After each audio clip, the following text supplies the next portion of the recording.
Selamat datang kedan-kedan aku semua. Terima kasih karena udah mau mampir di channel yang tidak seberapa ini. Semoga kalian semua sehat selalu dan dilancarkan rezekinya, amin. Di kesempatan kali ini saya akan membahas alur cerita film yang berjudul Cloud 17. Film ini dirilis di tahun 2017 yang diperani beberapa aktor dan salah satu mantan saya seperti Choi Jah-wen, dan masih banyak lagi. Film ini mengisahkan seorang pria yang sakit hati karena melihat tunangannya yang sedang skidi papap dengan orang yang tak dikenal.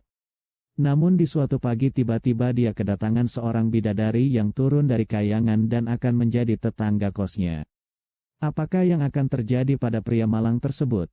Tapi sebelum kita lanjut, alangkah indahnya jika kalian padamkan subscribe-nya. Dan jika sudah, yuk langsung aja kita ke ceritanya kedanku.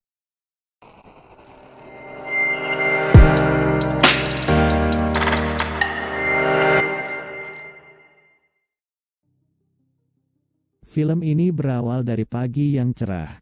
Ada seorang pria gagah perkasa bernama Song. Song ini bekerja di sebuah perusahaan dan Song bisa dikatakan pria yang rajin dan disiplin akan pekerjaannya. Lalu terlihat Song telah pulang dari bekerja. Niat baik ingin memberikan surprise kepada tunangannya dan dia pun langsung menelpon. Akan tetapi, dikacangi kedanku. Karena rasa penasaran yang begitu bergejolak lalu Song langsung saja OTW ke kos kediaman tunangannya. Namun apa daya, niat memberikan surprise ternyata sesampainya Song di kos tunangannya. Di sana ia melihat tunangannya itu sedang skidi papap bersama pria lainnya. Sontak membuat hati Song hancur berkeping-keping. Hingga pada sore harinya Song pun masih terlihat murung dan berlinang air mata. Tak lama datanglah sahabat Song yang bernama Sing.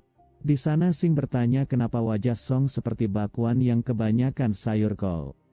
Dengan berat hati Song menjawab bahwa dirinya saat ini telah ditinggal pergi oleh tunangannya.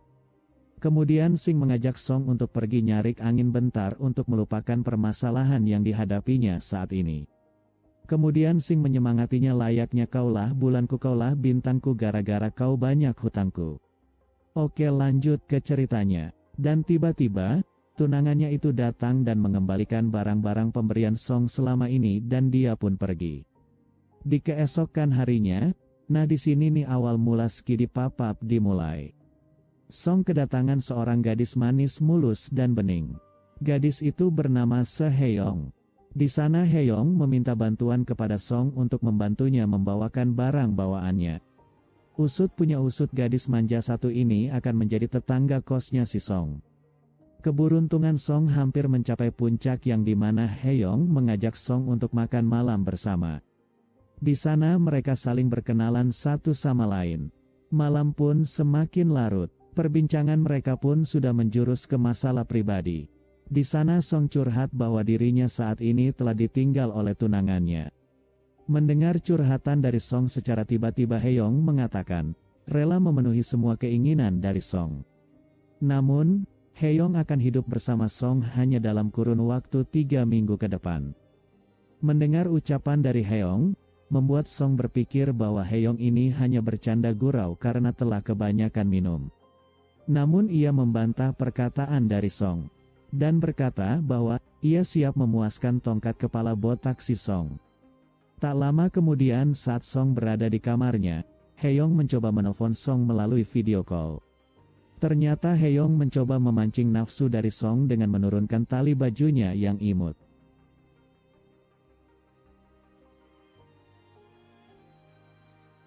Hal tersebut membuat diri Song hanya bisa ngiler. Dan karena saknenya udah mencapai ubun-ubun, dia pun langsung menerjang Hyeong ke kamarnya. Di keesokan harinya Song melihat Hyeong yang lagi senam dan jelas si Ucok yang tadinya lemas langsung kembali strong akibat lekukan tubuh Hyeong yang aduhai. Dan Hyeong pun memberi kode untuk mandi bersama. Ia jelas laki-laki mana yang menolak dikasih surga kenikmatan. Tentunya hanya Mimin seorang. Bagaikan minum obat 3 kali sehari, Song tidak ada puasnya merasakan tubuh Hyeong yang bening. Lalu Song mengajaknya berjalan keliling kota. Tak terasa malam pun tiba. Kemudian mereka memutuskan untuk makan malam bersama di sebuah warung makan. Di sana mereka menikmati makanan yang dihidangkan, namun saat Song melihat Haeyong menyambar paha ayam, seketika si ucoknya meronta-ronta karena tak kuasa melihat merah meronanya bibir dari Haeyong. Secara tiba-tiba datanglah Sing. Sing yang melihat sahabatnya itu sedang bersama gadis muda belia tanpa pikir panjang. Sing langsung mendatangi Song dan bertanya, "Siapa gadis muda ini?" Kemudian dengan tegas Haeyong menjawab bahwa Song adalah tunangannya. Terlihat Sing sedikit kurang percaya akan ucapan dari Haeyong. Di sini terlihat Sing juga kepengen merasakan tubuh Haeyong yang bening, namun Song yang mendengar ucapan itu langsung mengusir Sing untuk segera pergi dari tempat tersebut. Ibarat kata Haeyong yang masih haus akan goyangan dari Song, kembali menyuarakan hasratnya dengan memberikan goa licinnya kepada Song. Sontak membuat jiwa pria Song kembali menggebu-gebu. Kali ini mereka bergoyang-goyang bersama di sebuah tenda. Terlihat dua insan manusia ini telah dilanda mabuk asmara yang sudah kerap melakukan skidi pap-up di mana dan kapan saja. Singkat cerita, Song kembali teringat akan perkataan dari sahabatnya perihal Haeyong yang tiba-tiba datang di kehidupannya dan mau melakukan apa saja demi dirinya. Karena dilanda rasa penasaran, Song menanyakan mengenai identitas siapa Haeyong sebenarnya. Namun tetap Haeyong merahasiakan siapa ia sebenarnya. Saat di perjalanan tanpa disengaja, Song bertemu dengan mantan tunangannya. Tunangannya menyindir Song bahwa mampu mendapatkan gadis yang mantap punya. Karena Haeyong merasa tersinggung, dia pun pergi meninggalkan mereka. Singkat cerita, pada malam hari Sing mengajak Haeyong dan Song untuk minum bersama. Ternyata maksud dan tujuan Sing hanya untuk merayu Haeyong. Terlihat Song yang cemburu buta langsung menyuruh Sing untuk pulang, dan juga Song berprasangka buruk bahwa Haeyong juga memberikan perhatian lebih kepada Sing.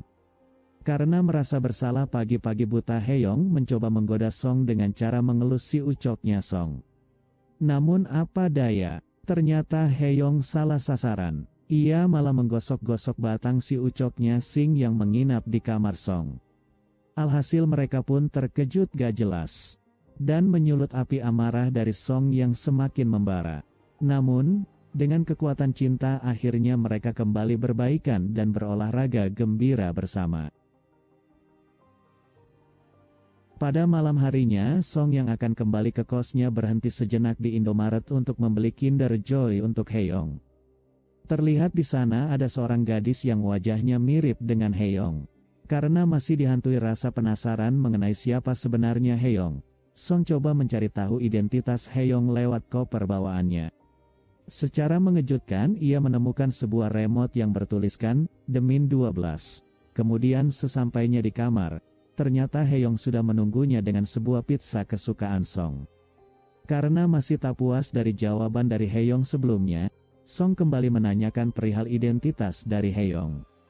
Dan akhirnya Haeyong mengatakan bahwa ia berasal dari masa depan, namun hanya akan menemani Song dalam kurun waktu 30 hari ke depan.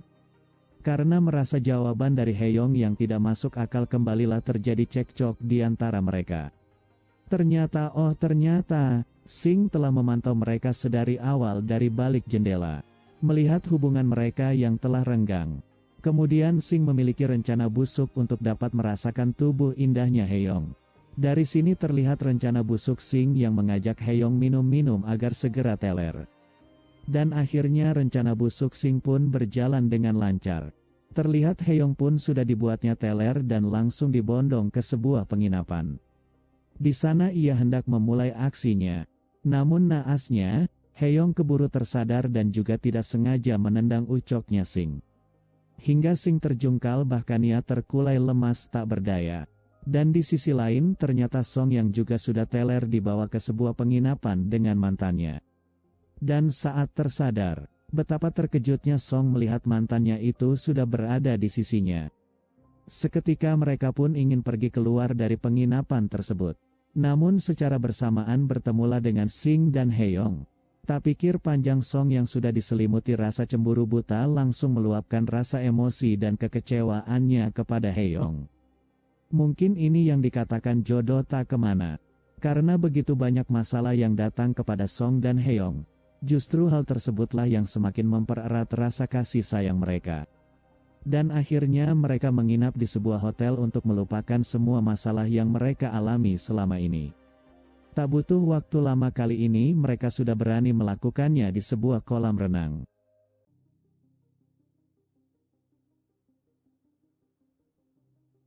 Tak lupa mereka juga selfie bersama sebagai kenang-kenangan di kemudian hari.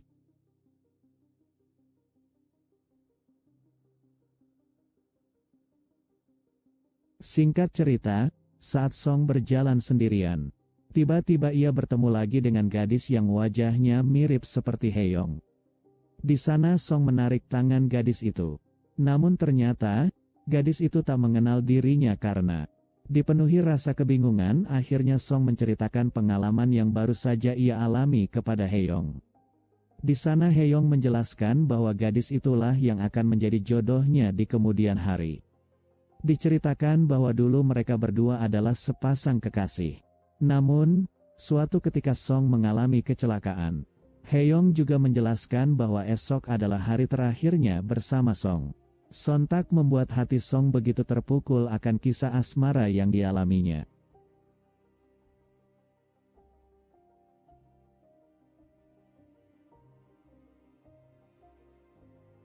Pada esok harinya Haeyoung telah tiada di kamarnya. Song yang mulai galau mencoba mencarinya kemana-mana namun semua itu sia-sia. Tak jauh dari sana ia melihat seorang gadis berdiri di depan pintu kosnya dan ialah Haeyoung yang setia menunggu Song. Di saat mereka akan berpisah, Song tak lupa berterima kasih kepada Haeyoung karena telah mewarnai hari-harinya walau hanya 1 bulan. Sembari menangis Song masih sempat untuk melakukan skidi pap-up untuk terakhir kalinya. Pada esok harinya saat Song bekerja, tiba-tiba datanglah seorang gadis karyawan baru di tempat kerjanya. Gadis itu bernama Jo Hee. Terlihat Song begitu senang melihat jodohnya sudah berada di depan mata. Dan juga Song kerap memberi perhatian lebih kepada Jo Hee. Tak lama kemudian rekan kerjanya menelpon meminta bantuan agar Song membantu mengangkat sebuah barang. Namun naas beribu naas saat ingin menyeberang Song yang kurang fokus karena belum minum aqua tertabrak sebuah mobil sehingga ia harus segera dibawa ke rumah sakit untuk mendapatkan penanganan yang serius. Entah apa yang merasuki Jo Hee yang tak kunjung berhenti menangisi Song yang tertimpa musibah. Usut punya usut ternyata Jo Hee teringat akan masa lalunya yang telah dilewati bersama Song.